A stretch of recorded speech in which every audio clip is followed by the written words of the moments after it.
আমি আসলে আতিফ আসলামের ফ্যান না, কারণ আমি ক্লাসিক্যাল ঘরানার গান পছন্দ করি। ক্লাসিক্যাল ঘরানার গান আমি পছন্দ করি।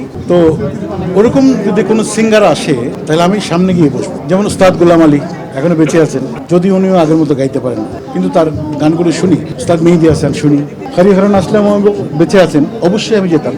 তারপর সোনু নিগম, যারা একটু ক্লাসিক্যাল ঘরানা। তো হেরে গলায় গান যারা গায়, ওই গান আমার একদম পছন্দ না, হয়তো কেউ মাইন্ড করতে পারেন।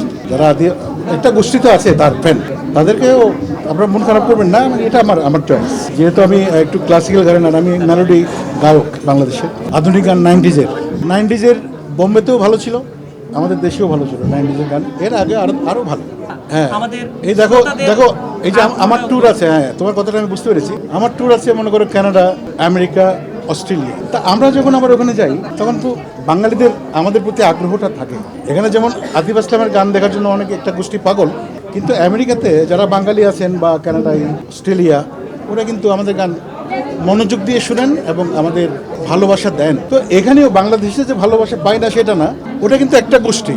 দেখবা যে মাছ পিপল কিন্তু অনেকে চিনেও না আতিফ আসলামকে, কিন্তু একটা গোষ্ঠী এটা নিয়ে তাকে নিয়ে মাতামাতি করছে। যেমন আমার অরিজিৎ সিং এর গান ভালো লাগে, ওর গানের মধ্যে ভার্সিটালিটি আছে, মানে ভার্সিটাইল সিঙ্গার, তার গান আমার ভালো লাগে। তাই কিন্তু আমি বলছি না যে সে কেন আসলো, আমার এটা কিন্তু জেলাসটা। তার গান আমার ভালো লাগে, সোনু নিগম ভালো লাগে, শ্রেয়া ঘোষালের গান ভালো লাগে। যারা মেলোডি ভার্সিটাইল সিঙ্গার, তাদের গান আমার ভালো লাগে। ওই ক্লাসিক্যাল কিছু আমি পাই না, মানে আমাকে টানে না আর কি। যদি গায়কদের না টানে কোনো সিঙ্গার, ওরা কোনো সিঙ্গারই না আমার কাছে। দেখো, বাংলাদেশের সাংবাদিকদের সবচেয়ে বড় সংগঠন বাচ্চুশ্বাস, 2001, 2002 আমি শ্রেষ্ঠ গায়ক হয়েছিলাম।